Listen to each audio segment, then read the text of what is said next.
The postpartum period is often called the fourth trimester, and rightly so. It's a time of massive change for both mom and the baby. Physical recovery, hormones, feeding, anxieties, and sleepless nights all collide in a new normal that can feel overwhelming, but knowing what to expect and creating a solid support system in advance can make it a lot easier. Welcome to A Healthy Dose. I'm Julie Stautland, and today I'm joined once again by registered midwife Justine Schilstra. Justine has attended more than 350 births, and she's here to help us unpack the third stage of our series, What to Expect Postpartum. Okay, so here we go, the last stage. We talked about, on the other segment, about hand expression for breastfeeding and how it impacts milk supply in those early days. Let's talk about that again, just to bring us up to speed.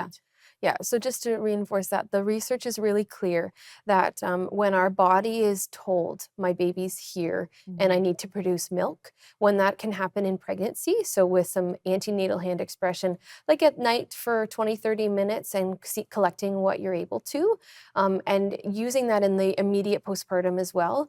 So either a baby or a hand is telling the body, telling the breast, my baby's here, I need to produce.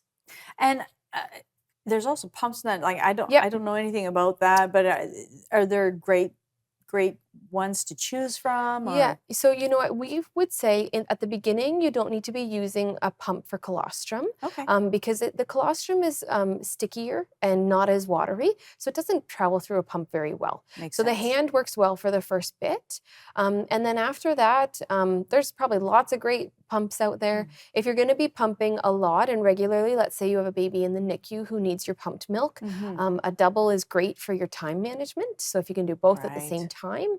But generally speaking, women don't need to be pumping all the time after every feed.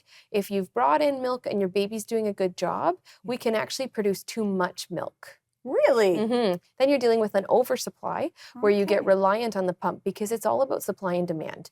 So what we take out, our body will get used to replacing. Interesting. Okay. Anything else a mom can do to increase supply? Like you said, the pump, obviously, if you say you can produce too much, but what if there's a person that really seems to be having a hard time coming up with an adequate amount and they have to do both breasts every single time and they're still not getting enough? Yeah, that can be really discouraging for people.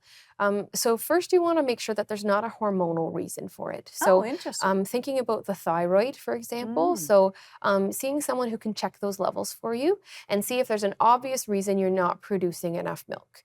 But if we don't see an obvious reason and we're kind of still short, we do have some different supplements that we can use.